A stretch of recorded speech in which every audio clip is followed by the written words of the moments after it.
Hi hello నమస్తే friends. గతంలో నేను చేసిన వీడియోని చాలా ఆదరించారు.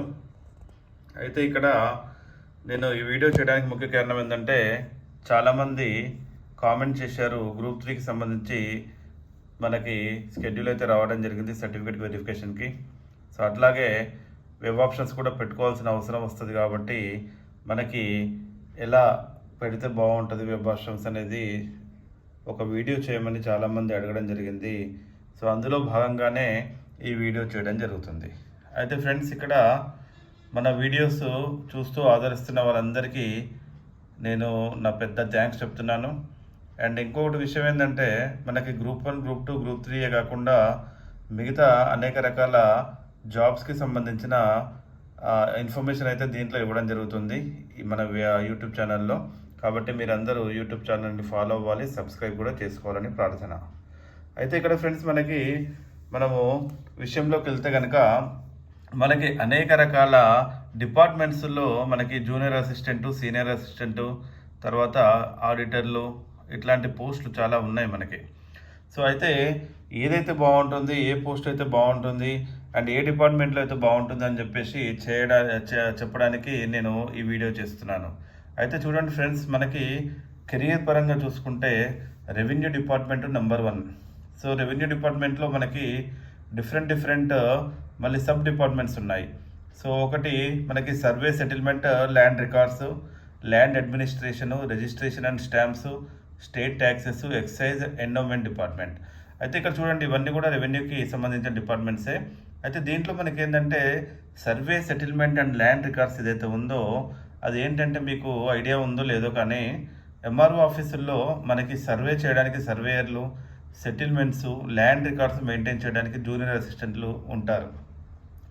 అయితే వీళ్ళు క్రమేపీ జూనియర్ అసిస్టెంట్ నుంచి సీనియర్ అసిస్టెంట్, తర్వాత రెవెన్యూ ఇన్స్పెక్టర్, ఇట్లా పైకి వాళ్ళు ఎంఆర్ఓ అండ్ డిప్యూటీ కలెక్టర్, దాని తర్వాత కన్ఫర్డ్ ఐఏఎస్ కూడా అవకాశం అయ్యే ఉంది.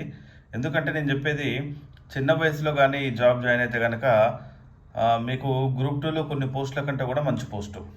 చూడండి, సర్వే, సెటిల్మెంట్, ల్యాండ్ రికార్డ్స్ మనకి ఎంఆర్ఓ ఆఫీసులో జాబ్ చేయాల్సి వస్తుంది. ల్యాండ్ అడ్మినిస్ట్రేషన్ ఇది హెచ్ఓడిలో, head of the department. So ఇది కూడా మనకి సిసిఎల్ఏ ఉంటుంది కదా, సిసిఎల్ఏలో చేయాల్సి ఉంటుంది. అండ్ రిజిస్ట్రేషన్ అండ్ స్టాంప్స్ మీకు తెలిసిన విషయమే, సబ్ రిజిస్టర్ ఆఫీస్లో. అండ్ స్టేట్ ట్యాక్సెస్ మనకి కమర్షియల్ ట్యాక్స్ ఆఫీసులు ఉన్నాయి కదా, దాంట్లో మనకి గ్రూప్ 2లో assistant commercial tax officer, group 1లో కమర్షియల్ ట్యాక్స్ ఆఫీసర్స్ ఉంటాయి కదా. సో వాటిల్లో మనకి వాళ్ళ కింద మనం జాబ్ చేయాల్సిన అవసరం ఉంటుంది. ఎక్సైజ్ డిపార్ట్మెంట్లో కూడా జూనియర్ అసిస్టెంట్ ఉన్నాయి, ఎండోమెంట్ డిపార్ట్మెంట్లో కూడా ఉన్నాయి. సో ఎక్సైజ్ డిపార్ట్మెంట్లో జాయిన్ అయితే కనుక మనకి ఎస్ఐ వరకు వెళ్ళే అవకాశం ఉంటుంది. ఈవెన్ సిఐ కూడా అయ్యే అవకాశం ఉంటుంది ఒకవేళ ఎర్లీగా జాయిన్ అయితే కనుక. అట్లాగే స్టేట్ ట్యాక్సెస్లో కనుక మనకి ఫాస్ట్గా ఉంటుంది ఇక్కడ ప్రమోషన్లు. ఎట్లనంటే ఫటాఫట్ ఏంటంటే, మీరు ఏసీటీఓ తర్వాత సిటీఓ కూడా ఫటాఫట్ అంటే కనీసం ఒక 15 నెలల గ్యాప్లో చాలా ఫాస్ట్గా అవుతారు సిటీఓ వరకు. సో తర్వాత ఎండోమెంట్ డిపార్ట్మెంట్లో తర్వాత మీకు దీంట్లో కూడా ఎగ్జిక్యూటివ్ ఆఫీసరు అయ్యే అవకాశం ఉంటుంది. సో నేను చెప్పేది ఏంటంటే, రెవెన్యూ డిపార్ట్మెంట్కి ఫస్ట్ ప్రిఫరెన్స్ ఇవ్వండి. రెవెన్యూ డిపార్ట్మెంట్లో ఏ పోస్ట్ అయినా సరే, ఈ 6 సెక్షన్లు 6 సబ్ డిపార్ట్మెంట్స్ ఉన్నాయి కదా, ఏ పోస్ట్ అయినా సరే ఫస్ట్ ప్రిఫరెన్స్ ఇవ్వండి. ఎందుకంటే కెరియర్ గ్రోత్ చాలా ఫాస్ట్గా ఉంటుంది ఒకటి. రెండోది ఏంటంటే, మీకు మంచి పొజిషన్కి వెళ్ళే అవకాశం ఉంటుంది. సొసైటీలో రెస్పెక్ట్ ఉండే పోస్ట్ ఏంది, MRO, mandal revenue officer, tahsildar. అట్లాగే ల్యాండ్ అడ్మినిస్ట్రేషన్లో, రిజిస్ట్రేషన్ అండ్ స్టాంప్స్లో కూడా సబ్ రిజిస్టర్, తర్వాత స్టేట్ ట్యాక్సెస్లో ఏసీటీఓ, ఎక్సైజ్లో ఎస్ఐ, ఎండోమెంట్లో అడ్మినిస్ట్రేటివ్ ఆఫీసర్, ఇట్లా మనకి ఎండోమెంట్ ఆఫీసరు అయ్యే అవకాశం ఉంటుంది. అయితే నేను చెప్పేది ఏంటంటే, ఇది చాలా ఇంపార్టెంట్ పోస్టు, రెవెన్యూకి సంబంధించినవి కాబట్టి ఫస్ట్ ప్రిఫరెన్స్ ఇవ్వడం మంచిది. Next GAD, general administrative department కనుక తీసుకుంటే పబ్లిక్ సర్వీస్ కమిషన్లో ఉంది, యాంటీ కరప్షన్ బ్యూరోలో ఉంది, తర్వాత మనకి పబ్లిక్ రిలేషన్స్లో ఉంది, తర్వాత ఎంసీఆర్ హెచ్ఆర్డి అంటే హ్యూమన్ రిసోర్స్, మరి చిన్నారెడ్డి హ్యూమన్ రిసోర్స్ డిపార్ట్మెంట్లో ఉంది. తర్వాత తెలంగాణ భవన్ ఢిల్లీలో కూడా ఈ పోస్టులు ఉన్నాయి. అయితే మీరు రెవెన్యూ డిపార్ట్మెంట్ తర్వాత ఇక్కడ జనరల్ అడ్మినిస్ట్రేటివ్ డిపార్ట్మెంట్ కానీ లేదు అంటే ఫైనాన్స్ 3 రాశాను ఇక్కడ. బట్ 3 పెట్టుకోవాల్సిన అవసరం లేదు, అది మీ అభిరుచిని బట్టి ఉంటుంది. ఒకవేళ ఫైనాన్స్ సెకండ్ కూడా ఇస్తే చాలా బాగుంటుంది. ఎందుకంటే ఫైనాన్స్లో కూడా చూడండి, senior auditor, assistant auditor, senior accountant, junior accountant, చాలా మంచి పోస్టులు ఇవన్నీ కూడా. గ్రూప్ 2లో కొన్ని పోస్టుల కంటే చాలా మంచి పోస్టులు. గ్రూప్ 2లో మనకు అసిస్టెంట్ డెవలప్మెంట్ ఆఫీసర్ ఉంది కదా, హ్యాండ్లూమ్ డిపార్ట్మెంటు. సో అటువంటి వాటికంటే ఈ పోస్టు చాలా మంచిది, చాలా ఫాస్ట్గా ఎదుగుతారు. ఫైనాన్స్ డిపార్ట్మెంట్లో చాలా బాగుంటుంది. జనరల్ అడ్మినిస్ట్రేటివ్ డిపార్ట్మెంట్ కానీ, జనరల్ అడ్మినిస్ట్రేషన్ డిపార్ట్మెంట్ కానీ, లేదంటే ఫైనాన్స్ కానీ, ఈ రెండిట్లో ఏదైనా పెట్టుకోండి మీ అభిరుచిని బట్టి. కాకపోతే జీఏడీలో ఏంటంటే మీకు ఒకటే దగ్గర ఉంటారు. పబ్లిక్ సర్వీస్ కమిషన్లో చాలా ఇంపార్టెన్స్ ఉంటుంది కదా, మీరు చూస్తున్నారు కదా. ఎవరైనా పబ్లిక్ సర్వీస్ కమిషన్లో పనిచేస్తే వాళ్ళది పెద్ద హై ప్రొఫైల్ కింద, ఈవెన్ జూనియర్ అసిస్టెంట్ ఉన్నా కూడా మంచి రెస్పెక్ట్ ఉంటుంది సొసైటీలో. అట్లాగే ఫైనాన్స్ డిపార్ట్మెంట్ అయితే ఫస్ట్ రెవెన్యూ డిపార్ట్మెంట్ ఇచ్చిన తర్వాత మీరు ఫైనాన్స్ కానీ జీఏడీ కానీ అది మీ ఇష్టము, మీ అభిరుచిని బట్టి ఉంటుంది. నెక్స్ట్ మనకి municipal administration and urban development, దాంట్లో జూనియర్ అసిస్టెంట్ ఉన్నాయి. పంచాయతీరాజ్ అండ్ రూరల్ డెవలప్మెంట్లో కూడా ఉన్నాయి. ఫుడ్ అండ్ సివిల్ సప్లైస్ డిపార్ట్మెంట్లో కూడా జూనియర్ అసిస్టెంట్స్ ఉన్నాయి. ఇవి చాలా బాగుంటాయి ఈ పోస్టులన్నీ కూడా. తర్వాత మనకి నెక్స్ట్ చూసుకుంటే కనుక higher education, secondary education department, తర్వాత health, medical, family welfare, irrigation, command area development department, and industries and commerce department, planning department, home department. ఇట్లా ఈ డిపార్ట్మెంట్స్ అన్నీ కూడా మీ అభిరుచులను బట్టి పెట్టుకోండి. అయితే నేను చెప్పేది ఏంటంటే రెవెన్యూ తర్వాత ఫైనాన్స్ కానీ జీఏడీ కానీ మీ ఇష్టము. తర్వాత municipal administration and urban development చాలా బాగుంటుందండి పోస్టు. ఎంత బాగుంటుందంటే మీకు ఎలా ఉంటుందంటే చాలా ఫాస్ట్గా ప్రమోషన్లు వస్తాయి దీంట్లో. అండ్ మీకు పవర్ఫుల్ జాబ్స్ ఉంటాయి. ఈవెన్ చిన్న జూనియర్ అసిస్టెంట్ లెవెల్ అయినా కూడా మీ రోల్ చాలా ఎక్కువ ఉంటుంది. అట్లాగే పంచాయతీరాజ్లో కూడా మీరు అక్కడి నుంచి మంచి మంచి ప్రొఫైల్లో వెళ్తారు. ఈవెన్ మున్సిపల్ కమిషనర్ కూడా అవుతారు మున్సిపల్ అడ్మినిస్ట్రేషన్ డిపార్ట్మెంట్లో. పంచాయతీరాజ్ డిపార్ట్మెంట్లో మీరు ఎంపీఓ, పంచాయత్ సెక్రటరీ, తర్వాత ఎంపీఓ, ఇట్లాంటి పోస్టులు కూడా ఉంటాయి. కాబట్టి మంచి మంచి అవకాశాలు ఉంటాయి. ఫుడ్ అండ్ సివిల్ సప్లైస్లో కూడా మీకు లీగల్ మెట్రాలజీ డిపార్ట్మెంటు, అంటే ఈ తూనికలు కొలతలు అంటాం కదా, సో అటువంటి వాటిలో ఇన్స్పెక్టరు, ఇట్లా మంచి కెరియర్ గ్రోత్ ఉంటుంది. కాబట్టి ఈ పోస్టుని చిన్న చూపు చూడడానికి లేదు, చాలా మంచి పోస్టులు ఇవన్నీ కూడా. కాకపోతే కెరియర్లో మీరు ఒక రెస్పెక్టబుల్ పొజిషన్ రావడానికి 10 to 15 years పడుతుంది. పట్టనివ్వండి, ఏమవుతుంది. ఇప్పుడు గ్రూప్ 2 కంటే కొన్ని పోస్టులు ఇప్పుడు నేను చెప్పిన ఈ 6 ఏదైతే ఉన్నాయో, ఈ 6 వరుస క్రమంలో ఇవన్నీ కూడా గ్రూప్ 2 కంటే చాలా మంచి పోస్టులు, మీరు ఇది గమనించగలరు. ఒకటి. రెండోది ఏంటంటే మనకి ఒకవేళ గ్రూప్ 2 వస్తుంది రాదు అనేది తర్వాత విషయం. గ్రూప్ 2 రాకపోతే ఈ పోస్టులు కూడా చాలా బాగుంటాయి. మీరు చాలా ఓపికతో ఉండాలి. చిన్న ఏజ్లో ఒక 21, 25 ఏళ్ళలో జాయిన్ అయితే కనుక మీరు డెఫినెట్గా ఈ పోస్టులు తీసుకుంటే మీరు మంచి పొజిషన్కి వెళ్తారు. ఎస్పెషల్లీ రెవెన్యూ డిపార్ట్మెంట్లో ఉన్న పోస్టులు.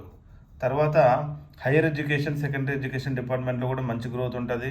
హెల్త్, మెడికల్, ఫ్యామిలీ వెల్ఫేర్ దీంట్లో కూడా చాలా బాగుంటుందండి. మంచి మంచి పోస్టులు ఉంటాయి దీంట్లో కూడా. కెరీర్ గ్రోత్ స్లోగా ఉన్నా కూడా మంచి పొజిషన్కి, పీక్ స్టేజ్కి వెళ్ళే అవకాశం ఉంటుంది. Irrigation and command area, irrigation డిపార్ట్మెంట్లో కూడా చూస్తున్నారు కదా మీరు ఎంతెంత మంచి పోస్టులు ఇవన్నీ కూడా. Industry and commerce, planning department, అంటే మనకి ఏదైతే ప్లానింగ్ డిపార్ట్మెంట్ ఉంటుందో గవర్నమెంట్కి సంబంధించి ఆ ప్లానింగ్ డిపార్ట్మెంట్లో కూడా పోస్టులు ఉన్నాయి. హోమ్ డిపార్ట్మెంట్ అంటే మీకు గ్రేహౌండ్ కానిస్టేబుల్స్ ఇట్లాంటివి ఉంటాయి. జూనియర్ అసిస్టెంట్ అట్లా ఉంటాయి దాంట్లో. కాకపోతే వీటికి అంత పలుకుబడి ఉండదు నాకు తెలిసి. ఎందుకంటే పలుకుబడి అంటే నేను అనేది ఏంటంటే బాగానే ఉంటుంది చెప్పుకోవడానికి, బట్ ప్రెషర్ అది ఎక్కువ ఉంటుంది. పోలీస్ డిపార్ట్మెంట్లో మీకు తెలిసి ఎట్లా ఉంటుందో, రెస్పెక్ట్ అనేది చాలా తక్కువ ఉంటుంది. సో అందుకని చెప్పేసి మీరు ఈ వరుస క్రమంలో పెట్టుకోండి. రెవెన్యూ, ఫైనాన్స్ కానీ, జీఏడీ కానీ, municipal administration, Panchayati Raj, food and civil supplies, తర్వాత హెల్త్, మెడికల్ ముందు పెట్టుకోండి. తర్వాత హైయర్ ఎడ్యుకేషన్, సెకండరీ ఎడ్యుకేషన్ తర్వాత పెట్టుకోవచ్చు. ఆ నెక్స్ట్ ఇరిగేషను, ఆ నెక్స్ట్ ఇండస్ట్రీస్ అండ్ కామర్స్, తర్వాత ప్లానింగ్ డిపార్ట్మెంట్, హోమ్ పెట్టుకోండి, లేదంటే తర్వాత లాస్ట్కి అయినా పెట్టుకోవచ్చు. సో ఇంకా దీనికంటే ముందు ఇంకొకటి ఉంది. ఇంకోటి ఏంటంటే అది ట్రాన్స్పోర్ట్, రోడ్స్ అండ్ బిల్డింగ్స్. ఇది చాలా బాగుంటుందండి post. Transport, roads and buildings, అట్లాగే లేబర్ అండ్ ఎంప్లాయ్మెంట్, తర్వాత BC, SC, ST welfare and even minorities also, agriculture and cooperation, animal husbandry and dairy development, fisheries development. తర్వాత మనకి energy department, environment, forest and science and technology department, women and children, disabled, senior citizens, వీటికి సంబంధించిన development department, youth advancement, tourism and culture. అయితే ఇవన్నిట్లో కూడా మీరు ఇప్పుడు నేను అంతకుముందు చెప్పింది వదిలేస్తే next transport, roads and buildings ఒకటి, తర్వాత లేబర్ అండ్ ఎంప్లాయ్మెంట్, ఇవి కూడా బాగుంటాయి. సో మళ్ళీ ఒకసారి చూద్దాం ఈ క్రమం ఏందనేది. రెవెన్యూ డిపార్ట్మెంట్లో మీరు ఈ 6 సబ్ డిపార్ట్మెంట్స్ ఏవైతే ఉన్నాయో దాంట్లో ఏదైనా పెట్టుకోండి మీ మీ అభిరుచులను బట్టి, కాకపోతే అన్నీ బాగానే ఉంటాయి. సో నా ఉద్దేశం మాత్రం సర్వే, సెటిల్మెంట్, ల్యాండ్ రికార్డ్స్, ఇట్లా నేను ఏదైతే ఆర్డర్ ఇచ్చానో ఆర్డర్లు బాగుంటాయి. తర్వాత మనకి ఫైనాన్స్లో మీరు ఫస్ట్ సీనియర్ ఆడిటర్ చూస్ చేసుకోండి, తర్వాత ఆడిటరు, తర్వాత అసిస్టెంట్ ఆడిటరు, తర్వాత సీనియర్ అకౌంటెంట్, జూనియర్ అకౌంటెంట్. అయితే మీరు ఇవి పెట్టుకునేటప్పుడు మరి మీకు ఎన్ని పోస్టులు ఉన్నాయి ఏంటి, మీ కేటగిరీలో ఎన్ని ఉన్నాయి, మీ మల్టీ జోన్లో కానీ జోన్లో కానీ లేకపోతే వివిధ రకాల జోన్ల సిస్టంలో ఏమేమి ఉన్నాయనేది కూడా చూసుకోవాలి. అట్లాగే మున్సిపల్ అడ్మినిస్ట్రేషను, పంచాయతీరాజు. సో ఈ వరుస క్రమం పెట్టుకోండి నేను ఇంతకుముందు చెప్పింది. ఇది పెట్టుకున్న తర్వాత దీంట్లో కూడా మీకు ట్రాన్స్పోర్ట్, రోడ్స్, బిల్డింగ్స్. ఫస్ట్ మీరు ఏం చేస్తారంటే మీరు ఫస్ట్ ఒక లిస్ట్ రాసుకోండి, నాకు ఏ పోస్టులు ఉన్నాయి, ఎక్కడెక్కడ ఉన్నాయి అనేది. సో ఆ లిస్ట్ రాసుకొని ఆ లిస్ట్ ప్రకారంగా ఆ లిస్ట్లో ఒకవేళ ఇలా వరుస క్రమంలో ఉంటే ఇలా పెట్టుకోండి. మీకు పోస్టులు ఉంటాయి, ఒకవేళ పోస్టులు లేకపోతే వదిలేయండి. పోస్టులు లేకపోతే అంటే మీకు ఎక్కడైతే పోస్ట్ ఉందో ఆ పోస్టుల్ని మీరు ఈ వరుస క్రమంలో పెట్టుకోవడానికి, అరేంజ్ చేసుకోవడానికి ట్రై చేయండి. అట్లా ట్రై చేస్తే కనుక మీకు డెఫినెట్గా మంచి జాబ్ వస్తుంది. I wish you all the best. మీరు చాలా హ్యాపీగా సక్సెస్ఫుల్ అవ్వాలని, ఎటువంటి ఇబ్బందులు పడకుండా లైఫ్లో మీరు సక్సెస్ సాధించాలి, కెరియర్ గ్రోత్ కూడా సాధించాలని చెప్పేసి నేను భగవంతుని కోరుకుంటున్నాను. I wish you all the